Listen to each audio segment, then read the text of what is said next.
December 1872, Hudson Bay, northern Manitoba. 3 Cree hunters found something that shouldn't exist. Tracks in the snow, each print larger than a grizzly bear's, but shaped almost human. The stride between them measured 12 feet. Whatever made them walked upright through a blizzard that would kill any man, heading north into the endless white. They followed for 2 miles before finding the blood. Not drops, but pools, steaming in the Arctic cold. The remains of their missing companion lay scattered across the ice, bones cracked open, marrow sucked clean. His face remained untouched, frozen in an expression of absolute terror. The elders would later whisper a single word, Wendigo. But the Wendigo is just one horror among many that haunt Canada's frozen wilderness. For thousands of years, the indigenous peoples of the Arctic have known truths that European settlers could barely comprehend. In a land where winter darkness lasts for months, where temperatures drop below -60, where the aurora borealis dances like spirits across the sky, the boundary between our world and something far more ancient grows thin. Tonight, we journey into that darkness. We'll uncover 15 entities that have stalked the Canadian Arctic since time immemorial. From the Qalupalik that dragged children beneath the ice, to the Amarok that hunts those foolish enough to travel alone. From the Tuurngait spirits that possess shamans, to the frozen demons brought by Viking raiders 1,000 years ago. These aren't campfire stories. They're survival warnings encoded in mythology, teachings that meant the difference between life and death in the harshest environment on Earth. And perhaps most disturbing of all, the historical records, Hudson Bay Company journals, missionary reports, police investigations. They all document encounters that defy explanation. So dim your lights and prepare yourself, because in the Arctic, the cold isn't the only thing that kills. If you're ready to look beyond the veil of forgotten myths and uncover the secrets the world chose to forget, subscribe to Inside Strange Times, so you won't miss new journeys into the realm of ancient mysteries. In the darkness of the polar night, when the sun abandons the Arctic for months, the Inuit elders speak of Amarok in hushed tones. Unlike the wolves that hunt in packs across the tundra, Amarok hunts alone, and it hunts only those who are foolish enough to hunt alone themselves. The earliest written account comes from Knud Rasmussen's 5th Thule expedition, recorded between 1921 and 1924. An Igloolik elder named Awa shared with Rasmussen a story passed down for generations. In the time before memory, when the world was still soft and changeable, a young hunter named Kakurtok refused to wait for his hunting partners. He believed himself strong enough to face the Arctic alone. For 3 days, he tracked caribou across the barrens, unaware that something else tracked him. On the 3rd night, under the green fire of the aurora, Kakurtok saw eyes in the darkness. Not the yellow eyes of a normal wolf, but eyes that glowed blue like ancient ice. The Amarok stood taller than any wolf, its shoulders level with a man's chest, its breath forming ice crystals that hung in the air like frozen screams. Qeqortaq ran, but in the Arctic, there is nowhere to hide. His companions found him 3 days later, or rather, they found what remained. The Amarok had not killed him quickly. The tracks in the snow told a story of pursuit that lasted hours, the giant wolf toying with its prey, herding him in circles, wearing him down, teaching him the fatal price of arrogance. But Amarok is more than just a predator. Among the Netsilik Inuit of King William Island, shamans speak of Amarok as a necessary force, a guardian of balance. In 1854, when members of the Franklin expedition were dying in the ice, local Inuit reported seeing massive wolf tracks around the British camps. The tracks were solitary, circling the starving men, but never attacking. The elders said Amarok was waiting, watching to see if these strangers understood the law of the ice, that survival requires cooperation, not competition. Franz Boas, the father of American anthropology, documented another aspect of Amarok during his year living with the Baffin Island Inuit in 1883. He recorded that Amarok specifically hunts those who have broken taboos, particularly hunters who kill more than they need, or those who hunt during forbidden times. One story tells of a hunter who killed a pregnant caribou out of season. That night, Amarok's howl echoed across the ice, a sound described as deeper than thunder, more mournful than wind. The hunter was never seen again, but his clothes were found, neatly folded on the ice, with massive wolf prints circling them 7 times. The shamanic traditions of the Copper Inuit add another dimension. They believe that Amarok is not merely a giant wolf, but a projection of Sila, the spirit of weather and sky. When hunters become lost in blizzards, they sometimes report seeing Amarok in the white, not attacking, but watching. If they show proper respect, leaving offerings of meat, Amarok might lead them home. But if they show fear or aggression, the wolf vanishes, leaving them to the storm. Before the polar bear was merely an animal, it was Nanook, master of bears, judge of hunters, keeper of ancient contracts between humans and prey. The name itself carries power, derived from the Inuktitut word Nanook, but Nanook represents something far greater than any single bear. The Thule people, ancestors of modern Inuit who migrated from Alaska around 1000 CE, brought with them elaborate ceremonies to honor Nanook. Archaeological evidence from Thule sites across the Canadian Arctic reveals specialized ritual chambers, where bear skulls were carefully positioned facing east, surrounded by offerings of carved ivory and precious copper. These weren't mere hunting trophies. They were diplomatic offerings to maintain the covenant with Nanook. Diamond Genus, who lived among the Copper Inuit from 1913 to 1918, recorded one of the most complete accounts of Nanook's dual nature. He learned that every polar bear is potentially Nanook, but Nanook himself is immortal, existing simultaneously in the spirit world and manifesting through chosen bears.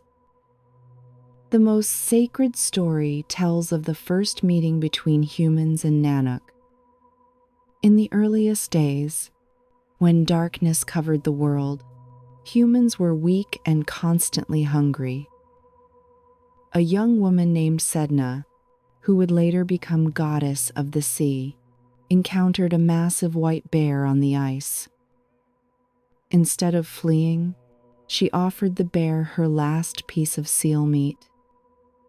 The bear transformed, revealing himself as Nanook, a being of immense power and wisdom. Nanook taught Sedna's people the proper way to hunt, not just the techniques, but the spiritual obligations. Every kill must be thanked. The soul of the prey must be released through specific rituals, and portions must be shared according to ancient law. In return, Nanook would ensure that bears would offer themselves to worthy hunters. But this covenant came with a warning. Those who violated the agreement would face Nanook's judgment. Peter Freuchen, the Danish explorer who lived in Greenland and the Canadian Arctic for decades, witnessed what the Inuit called a Nanook judgment in 1923. A trader had been buying polar bear pelts without concern for the traditional taboos, encouraging overhunting and the killing of mothers with cubs.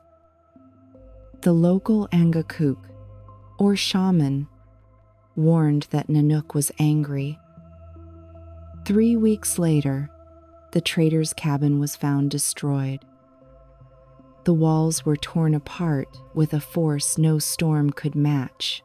Massive claw marks scarred the wooden beams, and the trader's supplies were scattered across miles of ice. The trader himself was discovered 5 miles away, alive but mad with fear, speaking of a bear larger than his cabin, with eyes that burned like cold stars. He never recovered his sanity, spending his remaining years terrified of white shadows. The Igloolik tradition adds another dimension to Nanook's power. They speak of Nanook's ability to enter dreams, testing hunters before they even step onto the ice. A hunter who dreams of Nanook must interpret the message correctly. If Nanook appears peaceful, the hunt will be successful.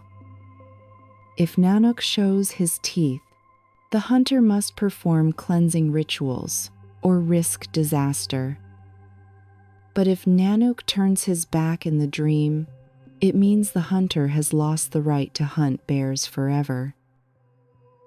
Above all other spirits in the Inuit pantheon, save perhaps Sila itself, stands Tornarsuk, the supreme Tornak, master of the spirit world, patron of the most powerful shamans.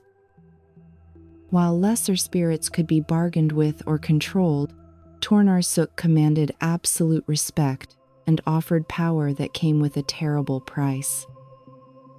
The Moravian missionaries who arrived in Labrador in the 1770s were among the first Europeans to document Tornarsuk, though they understood little of what they observed. They described shamanic ceremonies where the Angakuk would enter trances lasting days, claiming to journey to Tornarsuk's realm. What disturbed the missionaries most were the physical changes in these shamans. Their bodies would become cold as ice. Their breathing would stop for hours, yet they would emerge speaking of visions that proved prophetic. According to the Netsilik tradition recorded by Rasmussen, Tornarsuk dwells in a cave beneath the ice, but this cave exists outside normal space. It can be accessed through certain cracks in icebergs, through the spiral of a whirlpool, or through the aurora borealis when it touches the earth. But physical travel means nothing. Only those whose souls have been prepared through years of shamanic training can survive an encounter with Tornarsuk. The preparation itself was harrowing. Prospective shamans would isolate themselves in small snow shelters for weeks, fasting and exposing themselves to cold that would kill ordinary people.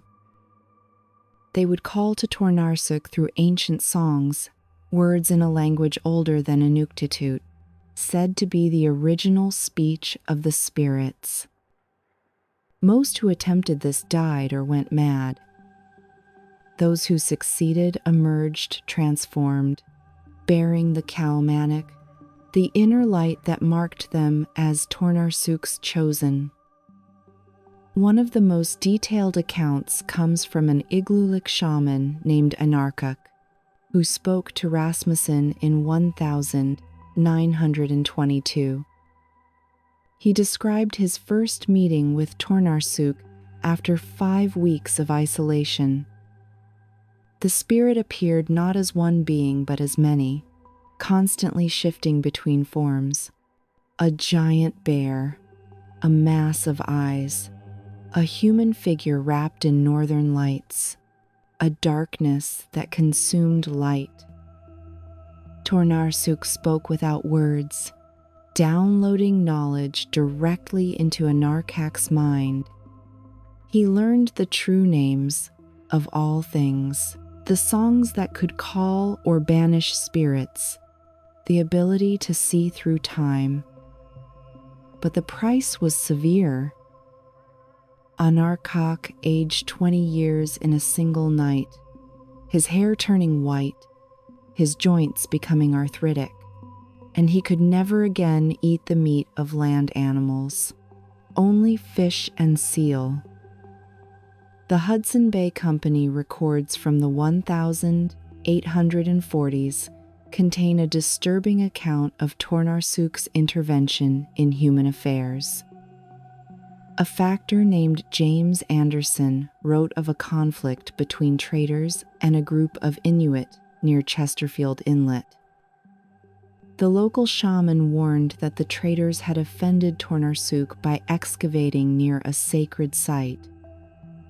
Anderson dismissed this as superstition. Within a week, strange events began. Tools would disappear and reappear in impossible places. Supplies would spoil overnight despite the cold, and men reported nightmares of being watched by something vast and invisible. The climax came when the entire trading post was found relocated.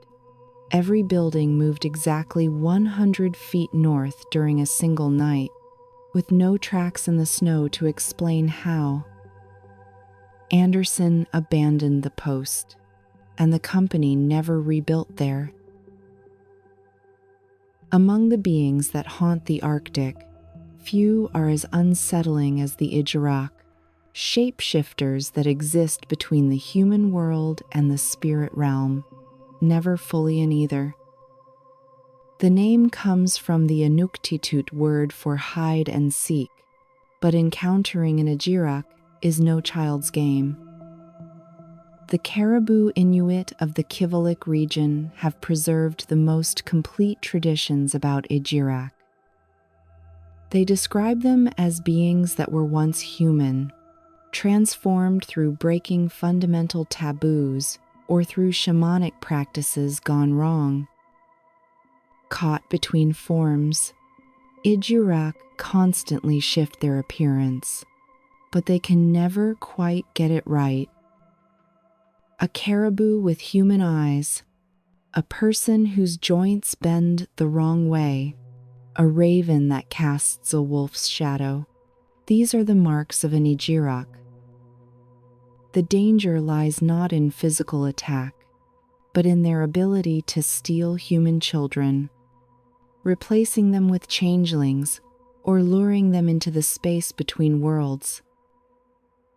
Children taken by Ijiraq are not killed but transformed, taught to shapeshift, gradually losing their human nature until they too become Ijiraq.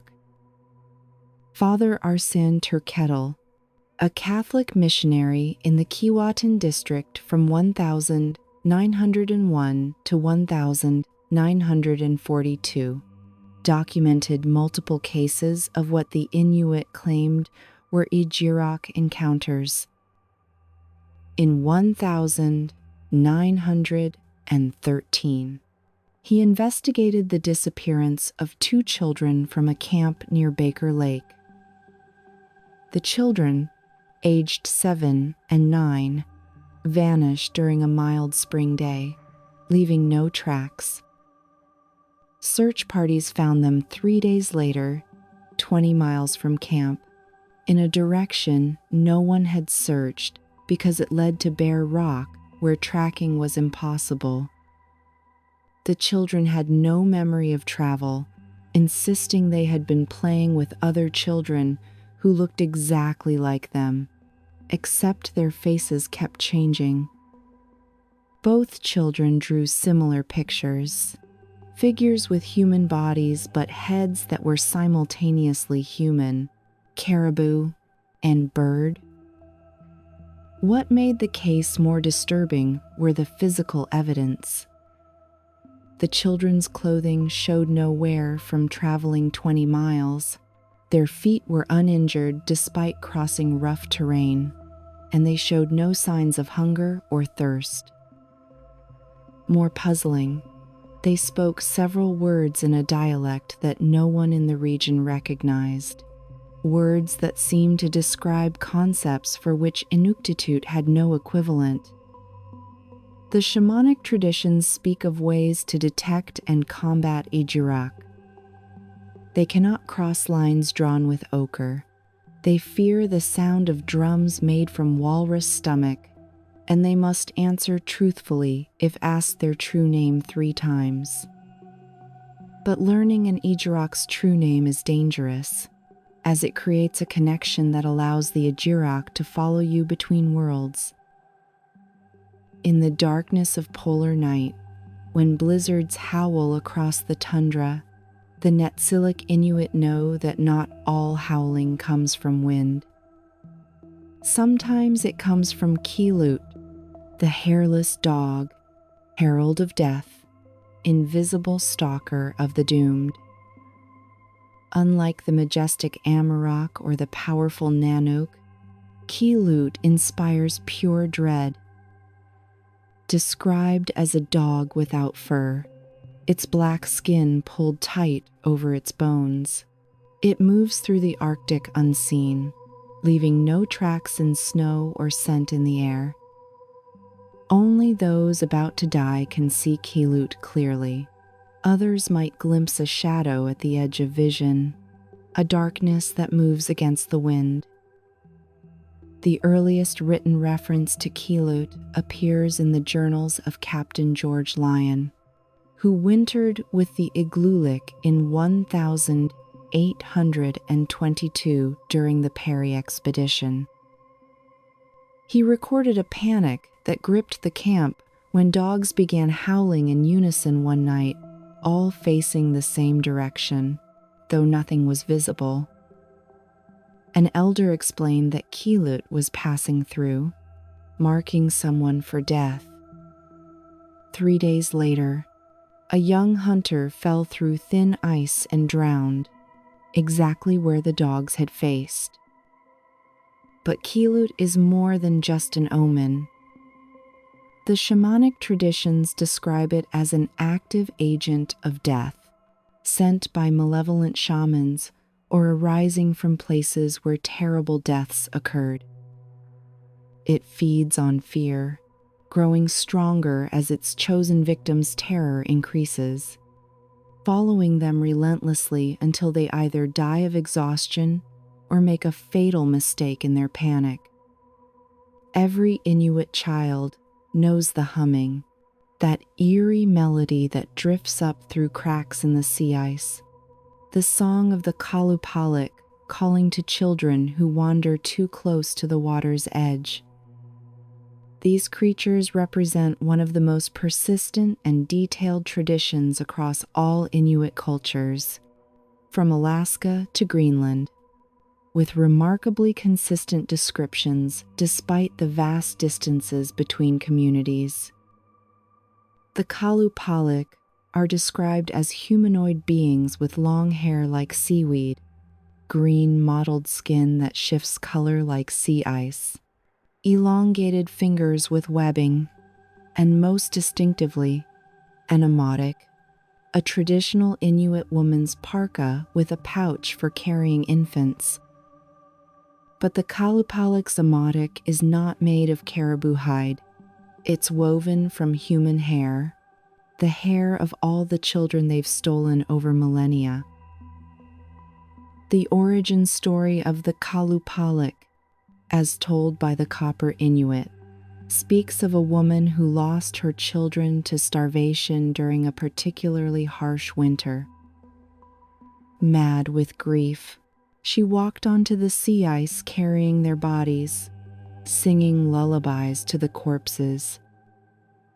She fell through the ice but didn't die, instead, transforming in the frigid depths. Her love twisted into hunger, her lullabies becoming siren songs. Danish ethnographer Erik Holtvedt, working in northwestern Greenland from 1935 to 1937, collected over 30 distinct Qalupalik encounters from living witnesses. One of the most detailed came from a woman named Arnangwak, who claimed to have escaped a Qalupalik as a child in 1922. She had been playing alone near a tidal crack while her parents hunted nearby. She heard humming, beautiful and hypnotic, seeming to come from beneath the ice.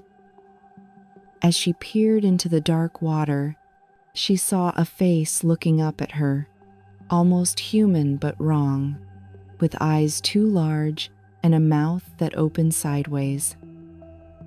Long arms reached up through the crack, fingers wrapping around her ankle. She screamed, breaking the hypnotic spell, and her father arrived just as she was being pulled toward the water. He struck at the arms with his harpoon, and the Qalupalik released her, but not before leaving marks. 5 deep scratches that never properly healed, remaining green-tinted like oxidized copper for the rest of her life. What makes Qalupalik particularly terrifying is their patience and intelligence. They study their chosen victims, learning their names, their habits, their fears. They can mimic voices perfectly, calling children in their mother's voice, or creating sounds of other children playing just beyond safe ice. The shamanic texts speak of Qalupalik villages beneath the ice, air-filled caverns where stolen children are kept. These children don't age normally, kept in a state between life and death, slowly forgetting their human lives as they're transformed into new Qalupalik. Some shamans claim to have traveled to these places in spirit form, describing vast underwater halls lit by bioluminescent algae, where hundreds of children sit in silence, their skin slowly turning green, webbing growing between their fingers. The Royal Canadian Mounted Police files from Cambridge Bay contain a disturbing case from 1958. 3 children disappeared from a fishing camp over the course of a week, each vanishing from near the same section of shoreline. The RCMP initially suspected a polar bear, but no tracks were found. Local Inuit insisted it was Qalupalik, pointing to strange scratches on the ice near where each child was last seen. marks that looked like letters in no known alphabet.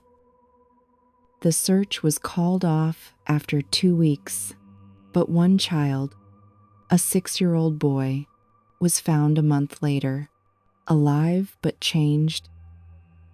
He was discovered sitting on the ice 5 miles from camp, soaking wet despite temperatures of -30, humming a complex melody that no one recognized.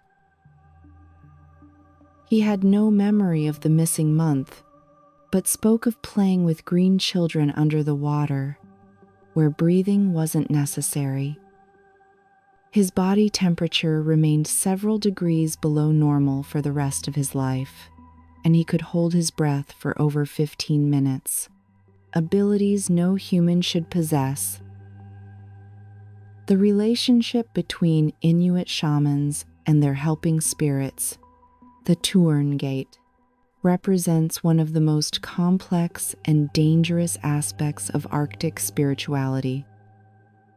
These are not benevolent guides, but powerful entities that must be wrestled into submission, controlled through will and ritual, always threatening to turn on their masters. Tuurngait can take any form, from invisible winds to monstrous combinations of animals, from beautiful humans to geometries that hurt to perceive. Each shaman's Tuurngait is unique, acquired through vision quests that push the human body and mind beyond all limits. But the most powerful Tuurngait are those that were never human, ancient spirits from before the world was separated into sea, land, and sky. Knud Rasmussen's conversations with the shaman Awa in 1922 revealed the true nature of Tuurngait possession. Awa explained that acquiring a Tuurngait was like swallowing fire. It burned away part of your humanity, leaving space for something else to enter. The spirit doesn't serve the shaman. Rather, they form an alliance where each party gains something. The shaman gains power. The Tuurngait gains access to the physical world. The process of acquiring a Tuurngait was documented in detail by Diogenes during his time with the Copper Inuit. A prospective shaman would venture alone onto the land or sea ice, finding a place of power, often marked by unusual ice formations or places where multiple animals had died. There they would fast and expose themselves to the elements, calling out in the sacred language, offering pieces of their own soul as bait. When a Tuurngait appeared, the real trial began. The spirit would test the shaman through terror, pain, and temptation. Many died during these encounters, their bodies found frozen in positions of extreme agony, or sometimes not found at all, only their clothing arranged in a human shape on the ice. One of the most powerful Tuurngait ever recorded was Qalupalik, described by multiple shamans across the Qallupilluit region. Qalupalik appeared as a massive eye surrounded by tentacles of light, each tentacle ending in a smaller eye, creating an entity that could see in all directions and through all deceptions.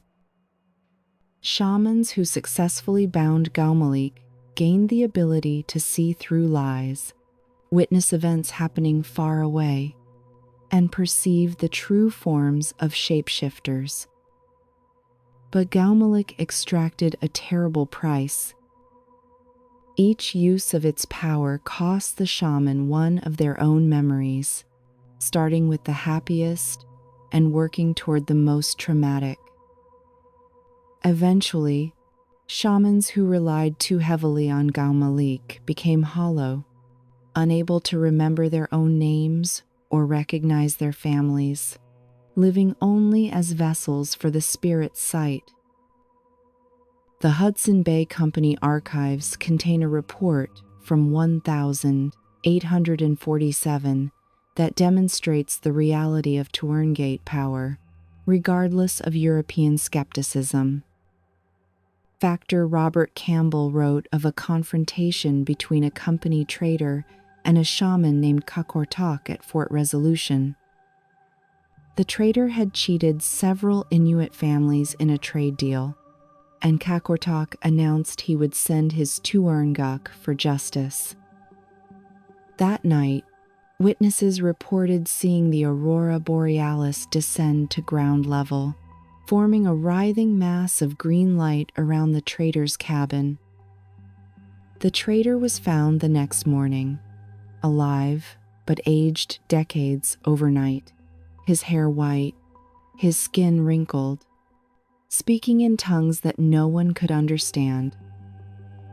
Medical examination could find no explanation, and the trader died within a week, drawing symbols in the air that hurt to look at directly. Distinct from but related to the Qalupalik, the Qallupilluit represent a more horrifying tradition, humans transformed through exile and exposure into aquatic monsters. These are not spirits or ancient beings, but people who were cast out from their communities for terrible crimes, left on the ice to die, but who instead became something worse than death. The transformation process, as described in Ijiraq oral tradition, begins when an exiled person refuses to die. Driven by rage, hatred, or desperate survival instinct, they throw themselves into the Arctic waters rather than freeze on the ice. But the sea doesn't kill them, it changes them. Their skin becomes scaled, their fingers elongate and web. Their teeth multiply into rows like a shark, but they retain human intelligence and memory, nursing their grievances in the cold depths. Father Guy Mary Rousselier, who spent decades in Pond Inlet starting in 1943, collected testimonies from elders who claimed to have witnessed the creation of a Qallupilluit in the 1890s. A man who had murdered his brother over a woman was stripped of his clothes and possessions, then abandoned on a small ice floe during the spring breakup. The community expected him to drown or freeze within hours. Instead, witnesses saw him dive into the water repeatedly, each time staying under longer, his movements becoming less human and more fluid. By the third day, he no longer surfaced completely, only his head appearing, now hairless, with eyes that had moved to the sides of his skull. He screamed curses at his former community before disappearing beneath the waves. For years after, that region was plagued by mysterious drownings. Hunters would be pulled from their kayaks in calm water. Nets would be found shredded with what looked like human bite marks, and children reported seeing a face in the water that looked almost like their exiled uncle, but distorted, as if seen through rippling waves. While not traditionally classified as a demon, Sedna, the goddess of the sea, embodies the Arctic Ocean's capacity for both sustenance and destruction.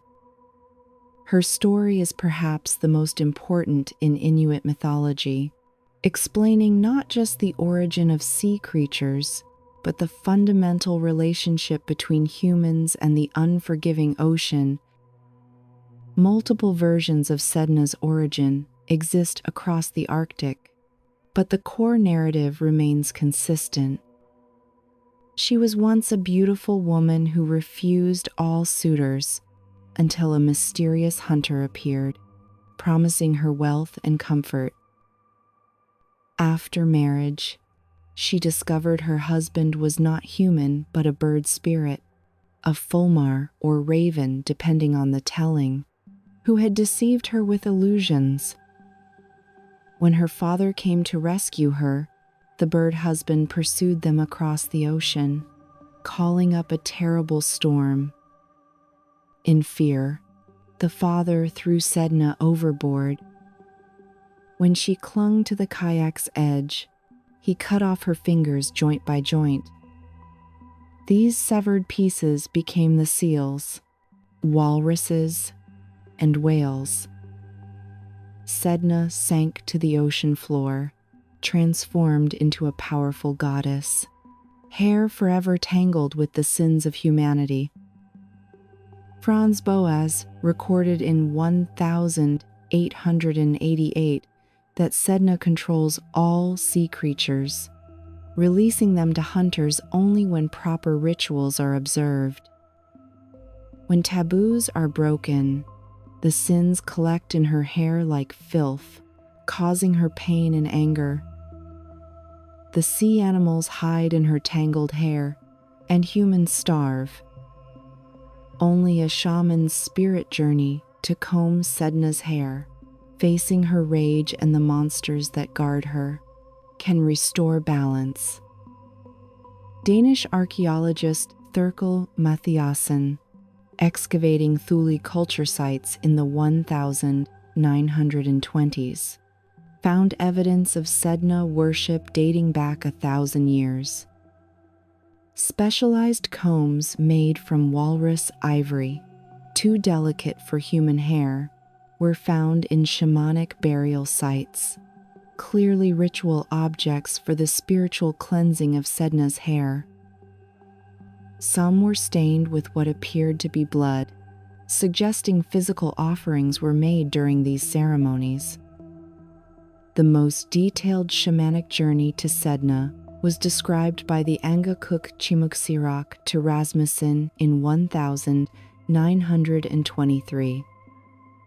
The path to Sedna's house leads through multiple obstacles, a narrow bridge over an abyss where dead souls wail, a boiling kettle that must be jumped, and finally, her guardian, a massive dog with no fur and teeth like knives. Sedna herself sits in darkness, her hair a living mass that fills her dwelling, each strand containing the memory of a human sin. Her father sits beside her, cursed to watch his daughter's suffering for eternity. The shaman must convince Sedna to allow her hair to be combed, which requires confessing the community's violations and promising restitution. Each stroke of the comb causes her pain, but also relief, and with each pass, sea animals are freed to return to the human world. Sila defies simple categorization, being simultaneously the air itself, the weather, the space between earth and sky, and a conscious entity of immense power. In Inuit cosmology, Sila is perhaps the closest concept to a supreme being, though it's not worshipped so much as acknowledged and feared. The name Sila means weather, climate, sky, and intelligence simultaneously, reflecting the Inuit understanding that consciousness permeates all things. Sila is the force that brings blizzards that can kill in minutes, but also the clear skies that allow hunting. It's the very breath in human lungs, but also the vacuum that exists beyond the atmosphere. Elderly Netsilik shaman Orpingalik told Rasmussen in 1923 that Sila speaks through the weather. Sudden storms are Sila's anger, usually triggered by broken taboos or disrespect toward the natural order. But Sila's most terrifying aspect is its silence. When the air becomes completely still, It means Sila is listening, judging, deciding whether humanity deserves to continue. The manifestations of Sila's consciousness are documented across centuries of Arctic exploration. Martin Frobisher's expedition in 1576 recorded what the Inuit guides called Sila's voice, a sound like breathing that seemed to come from the air itself during a period of unnatural calm. The entire crew reported feeling watched, and several men claimed to see faces forming in the clouds, expressions of judgment that dissolved when looked at directly.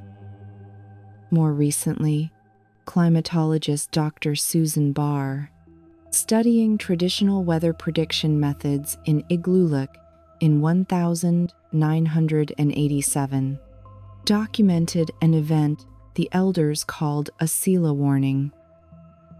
The temperature dropped 40 degrees in less than an hour, but only in a perfect circle about a mile in diameter. Outside this circle, the temperature remained normal. At the center of the cold zone, researchers found a hunter who had killed a pregnant caribou out of season. He survived but suffered severe frostbite, losing several fingers, the traditional punishment for breaking hunting taboos. Among all Arctic terrors, the Tupilaq holds a unique position. It's not a natural spirit, but a created one, assembled from corpses and brought to life through dark shamanism.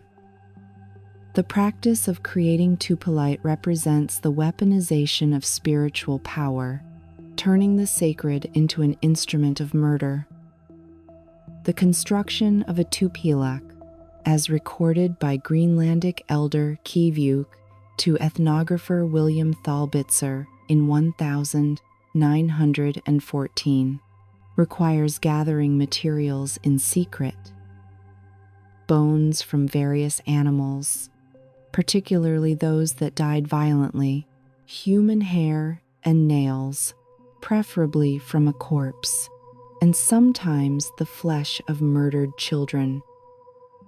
These materials are sewn together into a small figure, which is then brought to life through songs that no ethical shaman would teach. Once animated, the Tupilaq is invisible to all but shamans and its intended victim. It travels through water and ice, moving impossibly fast, hunting its target relentlessly. The Tupilaq kills by entering the victim's body, usually through the mouth during sleep, and destroying them from within. Death appears natural, a sudden illness or heart failure, but shamans can see the spiritual wounds. The danger for the creator is that a Tupilaq can be turned back by a more powerful shaman. If detected and reversed, the Tupilaq returns to kill its maker with triple the force originally intended for the victim. This led to an arms race of spiritual warfare, with shamans creating increasingly powerful and grotesque Tupilaq. East Greenlandic artist Karale Andreasen, interviewed in 1884, claimed his grandfather was the last person in their region who knew how to create true Tupilaq. He described watching his grandfather work, though he was forbidden from learning the actual techniques. The old man would disappear for days, returning with materials wrapped in sealskin, then lock himself away, singing in a language that predated Inuktitut. One creation went wrong. The Tupilaq turned immediately on its creator, and Karale witnessed his grandfather's death. The old man's body contorted into impossible positions, bones breaking from within, while something invisible seemed to be pulling him apart. Before dying, He managed to destroy the physical form of the Tupilaq, burning it with seal oil, but warned that once given life, a Tupilaq's spirit never truly dies. It waits in the spaces between ice crystals, looking for a new form.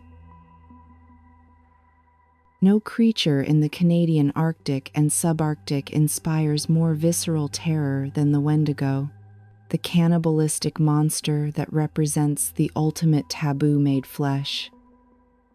Unlike many cryptids that remain in the realm of legend, the Wendigo has crossed into documented history through multiple legal cases, medical records, and police investigations that defy easy explanation. The Wendigo exists across Algonquian-speaking peoples, from the Atlantic maritime provinces to the Rocky Mountains, but finds its strongest traditions among the Cree, Ojibwe, and Inuit of the boreal forests bordering the Arctic. Each nation has its own name: Wendigo, Witigo, but all describe the same horror, a creature born from the violation of humanity's most fundamental taboo, consuming human flesh. The physical description remains remarkably consistent across thousands of miles and dozens of distinct cultures. The Wendigo stands 15 feet tall or more, emaciated to the point where bones push through decaying skin, lips torn away from constant gnawing, revealing teeth filed sharp by chewing on bones. Its eyes sink deep into the skull, glowing like hot coals in the darkness, and its voice combines human screaming with the howl of winter wind. Most distinctive is the smell, decay and corruption mixed with the metallic scent of fresh blood, detectable from miles away when downwind. But the true horror of the Wendigo lies not in its appearance, but in its origin. Every Wendigo was once human, transformed through consuming human flesh, whether by choice or necessity. The transformation doesn't happen instantly. It's a gradual corruption that begins with the first taste and accelerates with each subsequent act of cannibalism. Father Jean de Brebeuf, the Jesuit missionary who lived among the Huron from 1634 to 1649, provided one of the earliest written accounts of Wendigo transformation. He documented the case of a hunter who became lost during a brutal winter, surviving by eating his deceased companions. When found months later, the man had changed. His teeth had sharpened, his fingernails had become claws, and he could no longer tolerate normal food, vomiting violently when given venison or corn. He begged to be killed before the hunger took him completely, claiming he could feel his humanity slipping away with each passing hour. The Hudson Bay Company records contain dozens of Wendigo incidents, but none more detailed than the events at Severn House in the winter of 1878-79. Factor Charles Flett reported that a Cree family arrived at the post in March, starving and traumatized, claiming a Wendigo had stalked them for weeks. They had started with 12 members. Only 5 survived. According to their testimony, it began when they found human remains in an abandoned camp, bones cracked open for marrow, skulls missing their tops, clear signs of cannibalism. That night, something circled their camp, calling out in the voice of a child, though the sound came from high in the trees. Over the following weeks, Family members disappeared one by one, always those who strayed even slightly from the group. The survivors' descriptions were specific and consistent. The creature walked upright but moved with inhuman speed, covering vast distances in seconds. Its footprints in the snow were human-shaped but 3 times normal size, with clear evidence of claws. Most disturbing, it knew their names, calling to specific individuals in the voices of those it had already taken. The medical evidence was equally disturbing. Dr. William Garrison, the company physician, examined the survivors and found injuries consistent with their story. Claw marks too wide to be from any known animal, bite wounds with human dental patterns, but impossibly large. One child had frostbite in a perfect handprint on her shoulder, as if something with frozen flesh had grabbed her, despite her claiming the encounter happened inside a heated shelter. But the most thoroughly documented Wendigo case in Canadian history occurred in 1907, resulting in one of the last trials in North America where supernatural defense was seriously considered. Jack Fiddler, an OG Cree chief and shaman from Sucker Creek, was arrested along with his brother Joseph for the murder of a woman named Wasakapiqwe. Fiddler freely admitted to killing her, as well as 13 others over the course of his life. But he insisted these were not murders but necessary executions. Each victim had been turning into a Wendigo, and killing them was the only way to prevent greater tragedy. He was known throughout the region as a Wendigo killer, called upon by various communities when someone showed signs of transformation. The trial records, preserved in the archives of Ontario, contain testimonies from dozens of witnesses who supported Fiddler's claims. They described symptoms of Wendigo transformation, initial loss of appetite for normal food, increasing fascination with human flesh, gradual physical changes including elongation of limbs and sharpening of teeth, and most tellingly, the development of an insatiable hunger that no amount of food could satisfy. Multiple witnesses testified that they had seen Wasakapiqwe in the early stages of transformation. She had stopped eating, claiming all food tasted like rot, but would stare at people with visible hunger, particularly children.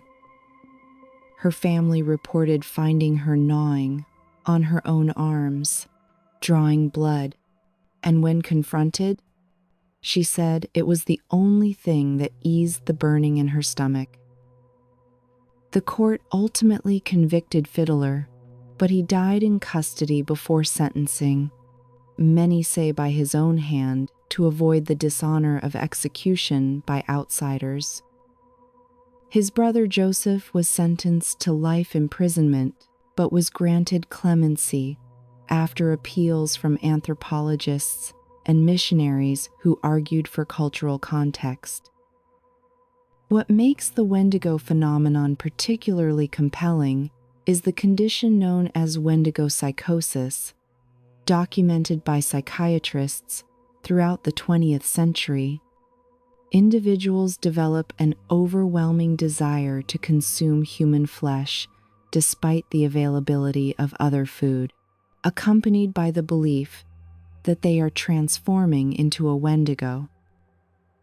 Dr. John Colombo, studying cases in northern Ontario in the 1980s, documented physical changes in patients that defied medical explanation: rapid height increase in adults, changes in dental structure, and most bizarrely, a drop in body temperature that should have been fatal, yet the patients showed no signs of hypothermia.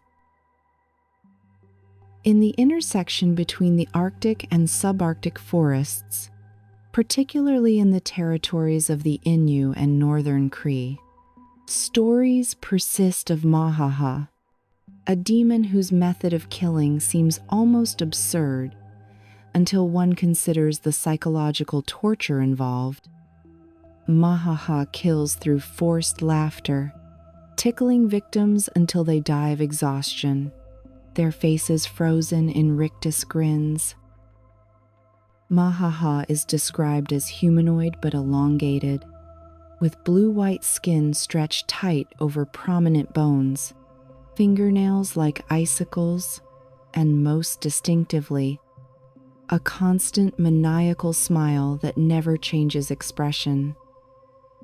It wears tattered clothing that seems to be made of human skin, and its hair is described as moving independently, like white seaweed in water. The earliest written reference comes from Moravian missionary journals from Labrador in 1782. Brother Friedrich Post wrote of finding an Inuit hunter dead in the forest, his face contorted in what appeared to be extreme laughter, with long scratches across his ribs and sides. Local guides refused to approach the body, claiming Mahaha's victims carried a curse, their souls trapped in eternal forced mirth. The mechanism of death is particularly horrifying. Mahaha paralyzes its victims through fear or supernatural means, then begins tickling them with its frozen fingers. The victim laughs uncontrollably, unable to breathe properly, their muscles seizing from the constant spasms. Death comes from a combination of suffocation, exhaustion, and cardiac arrest, but can take hours. Survivors, and there are very few, report that the worst part is being unable to stop laughing even as they feel themselves dying. RCMP records from Newfoundland and Labrador contain several deaths attributed by locals to Mahaha, though officially listed as exposure or misadventure. A 1,962 case near Happy Valley Goose Bay involved 2 hunters found dead in their tent, both with expressions of extreme laughter. No signs of violence except scratches on their torsos, and despite temperatures well below freezing, their bodies showed signs of extreme exertion as if they had been running for hours. The Innu believe Mahaha targets those who mock the sacred, particularly people who laugh during religious ceremonies or at the misfortune of others. It's seen as a punishment for inappropriate joy, turning laughter from a blessing into a curse. Protection involves carrying a small bag of ashes from a sacred fire, as Mahaha supposedly fears anything associated with warmth and genuine happiness. Where the Arctic Ocean meets the land, in the liminal spaces between ice and water, the Inuit of Alaska and Western Canadian Arctic speak of Akhlut, a creature that defies natural law by existing as both terrestrial and marine predator. Akhlut appears as a massive orca in the water, but when hunting on land, it transforms into a gigantic wolf, or sometimes, terrifyingly, a combination of both. The name Akhlut comes from the Yupik language, but variations of the creature appear across the Western Arctic. The Copper Inuit call it Kakwan U Kat Ka Gulu N, while the Netsilik know it as Amagok. All describe the same impossible creature, wolf tracks that lead to the ocean, and vanish, orca sightings in waters too shallow for normal whales, and most distinctively, wolf howls emanating from beneath the ice. The physical evidence for Akhlut is more substantial than many cryptids.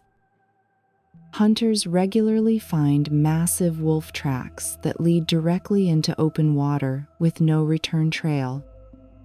These tracks are distinctive, showing webbing between the toes that no true wolf possesses, and a gait pattern that suggests something comfortable moving both bipedally and on all fours. In 1900, gold prospector Thomas Bay reported to authorities in Nome an encounter that remains in U.S. territorial records. While camped near the Bering Strait, he watched what he initially thought was a pod of orcas hunting seals. One orca pursued a seal onto an ice floe, but instead of falling back into the water, it continued onto the ice, its body shifting and reshaping, becoming wolf-like but retaining its black and white coloration. Bay watched through binoculars as this hybrid creature chased down and killed the seal, then dragged it back into the water, transforming again as it submerged. Ethnologist Lucien Turner, working for the Smithsonian Institution in the 1890s, collected multiple Akhlut accounts from the Ungava region. He documented a consistent belief that Akhlut could only transform at specific locations where freshwater rivers met the sea, places where the boundaries between worlds were weak. These transformation sites were considered extremely dangerous, avoided by all but the most powerful shamans. The shamanic traditions describe Akhlut as neither good nor evil, but as a force of natural balance, hunting those who take too much from either land or sea.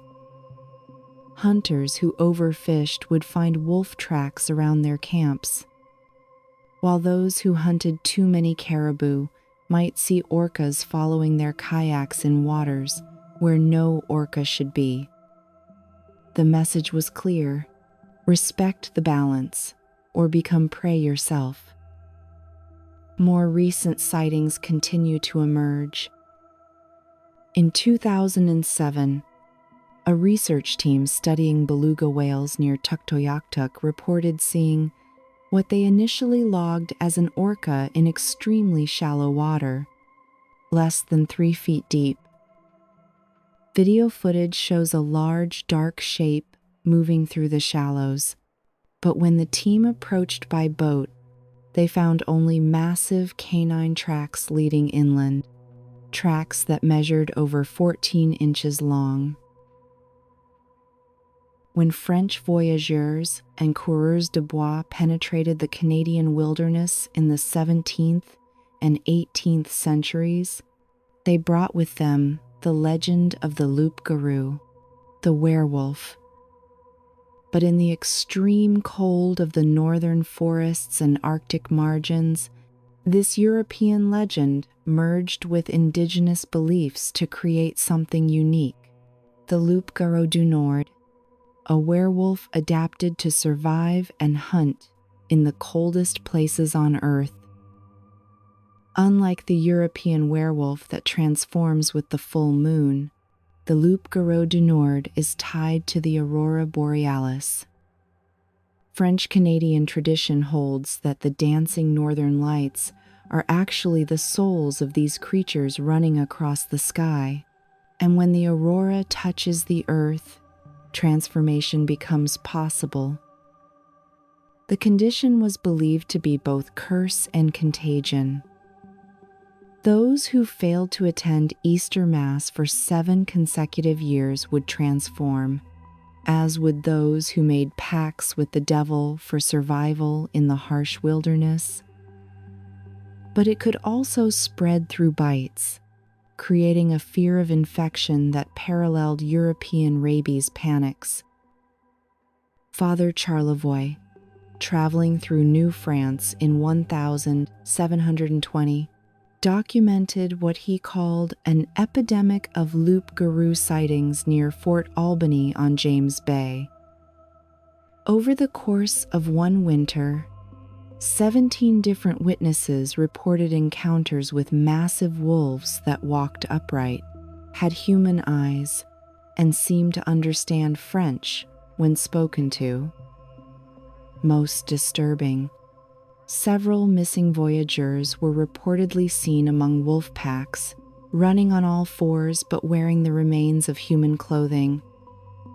The Hudson Bay Company archives contain a particularly detailed account from 1767, when Factor Samuel Hearn reported that his French-Canadian voyageurs refused to leave Fort Prince of Wales during a spectacular aurora display. They claimed one of their number, a man named Baptiste Forestier, bore the curse. Forestier had been acting strangely, eating only raw meat, sleeping outside despite temperatures of -40, and most tellingly, his eyes had begun reflecting light like an animal's. When Hearn dismissed their fears as superstition, the voyageurs took matters into their own hands. They cornered Forestier and forced him to submit to a test, drawing blood with a silver blade blessed by a priest. According to witness testimony, Forestier's blood hissed and steamed when it hit the snow, and he fled the fort, reportedly leaping the 15-foot palisade wall in a single bound. His tracks in the snow gradually changed from human footprints to wolf paws over the course of 100 yards. The Métis, descendants of French voyageurs and indigenous peoples, developed their own unique understanding of the Loup-Garou du Nord. They believed it represented the danger of losing one's humanity in the wilderness, becoming too wild, too savage, forgetting the boundaries between human and animal. Their protection rituals combined Catholic prayers with indigenous medicine, creating powerful ward bundles that supposedly kept the Loup-Garou at bay. Quebec folklore collector Marius Barbeau, working in the 1920s, recorded over 40 distinct Loup-Garou stories from the Saguenay-Lac-Saint-Jean region. Many involved lumber camps in the northern forests, where isolation and hardship created perfect conditions for transformation legends to flourish. Lumberjacks spoke of colleagues who disappeared into the forest and returned changed, stronger and more resistant to cold, but with an unsettling wildness in their behavior. One recurring element in these stories is the Rougarou's vulnerability to sanctified salt, church bells, and most importantly, the mention of its Christian name. Speaking the human name of a transformed Loup-Garou 3 times would force it back to human form, but this required knowing who the creature had been and having the courage to face it directly. The Adlet represent one of the most fascinating examples of cultural convergence in Arctic mythology, appearing in both Inuit tradition and later European accounts, but with characteristics suggesting influence from Norse encounters during the medieval warm period. These creatures, described as having human bodies with dog legs, or sometimes dog heads on human bodies, occupy a unique position as both historical enemies and supernatural threats. According to Greenlandic tradition recorded by Hinrik Rink in the 1870s, the Adlet originated from an unnatural union between an Inuit woman and a giant red dog. The offspring were monstrous, 5 becoming the Adlet and 5 becoming the Qallupilluit, the white men across the sea. This origin story notably predates European contact, suggesting possible Norse influences from the Greenland settlements of the 11th through 15th centuries. The Adlet were said to live in tribes parallel to human society, with their own languages, customs, and territories. They could run with incredible speed using their dog legs, crossing vast distances that would take humans days in mere hours. Their settlements were always just beyond the edge of known territory, in places too dangerous for normal humans to explore. William Thalbitzer, conducting fieldwork in East Greenland from 1905 to 1906, collected accounts of recent Adlet encounters. Hunters reported finding camps with strange shelters, built for beings that moved on all fours but used tools with human-like hands. Tracks around these camps showed a unique gait, the front limbs clearly human hands, the rear unmistakably canine.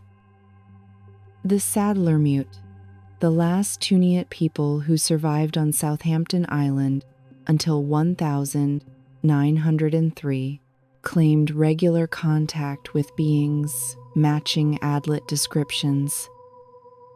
They spoke of trading with dog-legged people who lived on nearby islands, exchanging walrus ivory for tools made from meteoric iron. When disease killed the last Saddlermute, this connection to the Adlet was lost, but archaeological evidence on King William Island has revealed unusual settlements with architecture designed for beings of non-standard proportions. Danish explorer Peter Freuchen reported in 1935 that his Inuit guides absolutely refused to explore certain islands in the Canadian archipelago, claiming them as Adlet territory. On one occasion, investigating barking sounds that seemed to come from an uninhabited island, Freuchen observed through binoculars what appeared to be figures moving with an unusual quadrupedal gait, though at distance he couldn't make out details. His guides immediately broke camp and insisted on leaving the area, stating that the Adlet had marked them and would hunt them if they remained.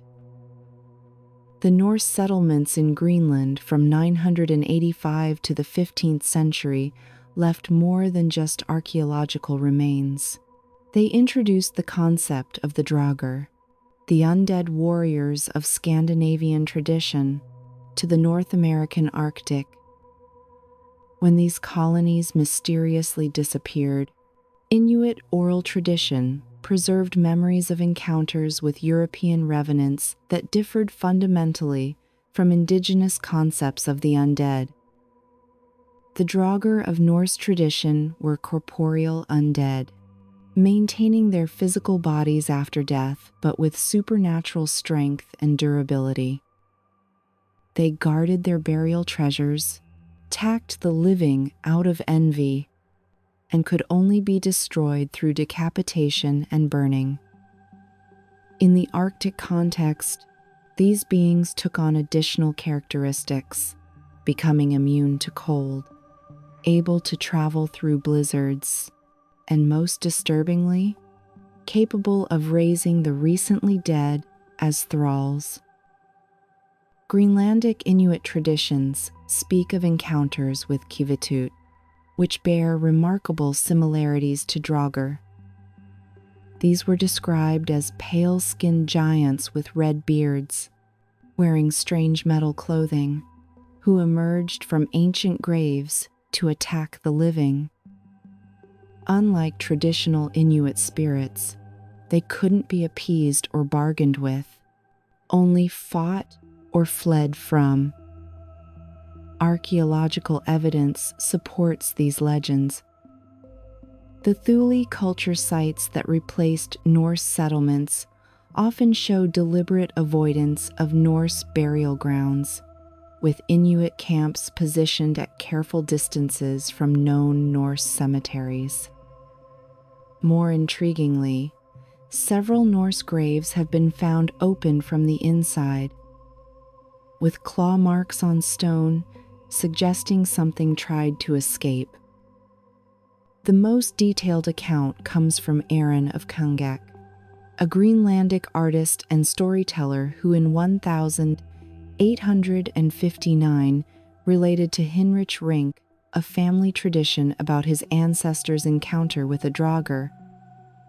The creature emerged from an old stone building during a blizzard, standing over 8 feet tall, wearing rusted chainmail, its flesh blue-black with frostbite but showing no signs of decay.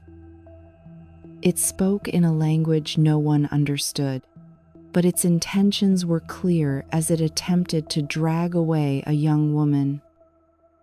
Only the intervention of a shaman, who trapped the Draugr in a circle of seal oil fire, saved the camp. The creature reportedly stood in the flames until dawn, unfazed by the fire, before finally retreating to its tomb. The Sami and Finnish immigrants who came to Canada's Arctic regions in the 19th and 20th centuries brought with them stories of Stallo, massive humanoid creatures with an insatiable appetite for human flesh. In the Canadian Arctic, these legends merged with local traditions to create a unique variant. Giants adapted to extreme cold who hunted humans with cunning rather than mere brute force. Stallo stand between 10 and 15 feet tall, covered in thick fur that allows them to survive naked in Arctic conditions, with iron teeth capable of chewing through bone and even metal. But their most dangerous attribute is their intelligence. They use tools, set traps, and most unnervingly, understand human psychology well enough to manipulate their prey. Finnish settlers in the Northwest Territories in the 1920s reported encounters with beings they immediately recognized as Stallo. Lars Porsanger, a reindeer herder who emigrated from Finnish Lapland to the Mackenzie Delta in 1926, documented in his journal finding massive humanoid footprints around his herd, along with reindeer carcasses that had been torn apart with inhuman strength. More disturbing were the crude pictographs left near kill sites, showing stick figures of humans next to images of cooking pots, a clear threat or promise. The Stallo were said to live in caves heated by underground fires, explaining how they survived the Arctic cold despite their lack of clothing. These dwellings were marked by massive stone doors that no normal human could move, and the areas around them were littered with bones, many showing signs of having been cracked open for marrow. Unlike many cryptids that avoid human contact, Stallo actively hunted people, particularly during the dark months when travel was most dangerous. They would mimic human voices to lure victims away from safety, create false shelters to trap travelers, and even wear crude disguises made from animal skins to appear human from a distance. RCMP Constable Eric Lundqvist, of Swedish Sami descent, filed a report in 1973 about investigating disappearances near Qallupilluit that he believed were connected to Stallo activity.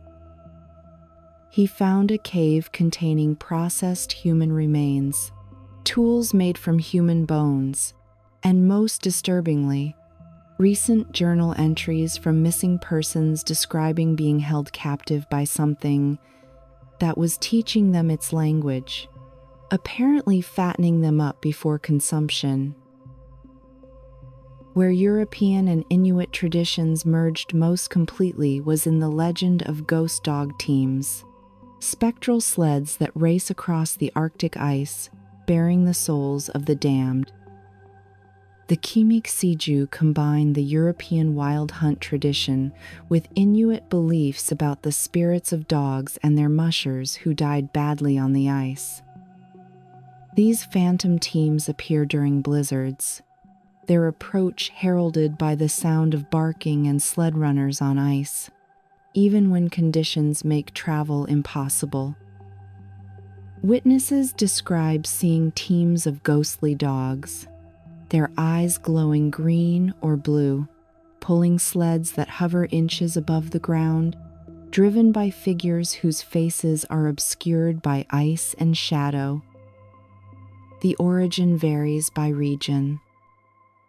Some say they're the souls of mushers who ate their dogs to survive, cursed to be eternally pursued by their vengeful teams. Others claim they're explorers who pushed too hard and died in storms, now doomed to race forever toward destinations they'll never reach. The darkest stories say they collect souls, that anyone who sees them directly will be compelled to join their eternal race. Father Emil Petitot, missionary to the Dene and Inuit from 1862 to 1882, documented multiple sightings of ghost dog teams. In his memoir, he describes camping near Great Bear Lake when his guides suddenly extinguished all fires and demanded absolute silence. Through the blizzard came the clear sound of a dog team, commands shouted in French, and the crack of a whip. The sounds circled their camp 3 times before fading, and in the morning, they found sled tracks that started and stopped impossibly, appearing in the middle of an unbroken snowfield. The Franklin expedition's disappearance added a new dimension to these legends. Inuit witnesses reported seeing ghost sleds driven by white men in naval uniforms, desperately racing south but never making progress, always returning to the same patch of ice. These sightings continued for decades, always in the same area where Franklin's men were thought to have died. We've journeyed through the frozen nightmares of the Canadian Arctic, from ancient Inuit spirits to European revenants adapted to endless ice. These aren't mere stories told to pass the long polar nights. They're cultural DNA, survival knowledge encoded in narrative, warnings dressed as monsters. Each creature we've encountered serves a purpose beyond fear. The Wendigo warns against the ultimate taboo of cannibalism, even in desperate circumstances. Qallupalik teaches children the very real danger of thin ice and frigid water. Amarok enforces the necessity of cooperation in an environment where lone wolves, human or otherwise, simply don't survive. But there's something deeper here, something that transcends cultural boundaries. Whether Inuit, Cree, French voyageur, or Norse settler, all who've lived in the Arctic understand that this landscape doesn't tolerate human arrogance. The cold is absolute, the darkness in winter is total, and survival requires not conquering nature but negotiating with it. The cryptids of the Canadian Arctic aren't just monsters, They're manifestations of the land itself, reminders that humans exist here only on sufferance. They enforce natural law through supernatural means, punishing those who take too much, venture too far, or forget their place in the greater scheme. Perhaps we should ask ourselves what these ancient warnings mean in our modern age. As climate change transforms the Arctic, as ice that stood for millennia disappears, are we ignoring the lessons these stories tried to teach? The elders say the spirits are angry, that the old agreements are breaking down.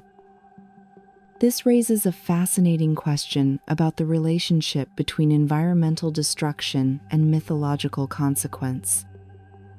If these beings represent the Arctic's immune system, its way of maintaining balance, what happens when that balance is destroyed not by individuals but by civilization itself? The Arctic is changing faster than ever before in human memory, and with it, perhaps, the nature of its guardians. Modern sightings often describe creatures that don't quite match traditional descriptions, as if they too are adapting, evolving, becoming something new and possibly more dangerous. Whether you believe these beings exist in physical form or only in the realm of culture and psychology, their message remains relevant. Respect the land, understand your limitations, and remember that in the Arctic, nature always has the last word.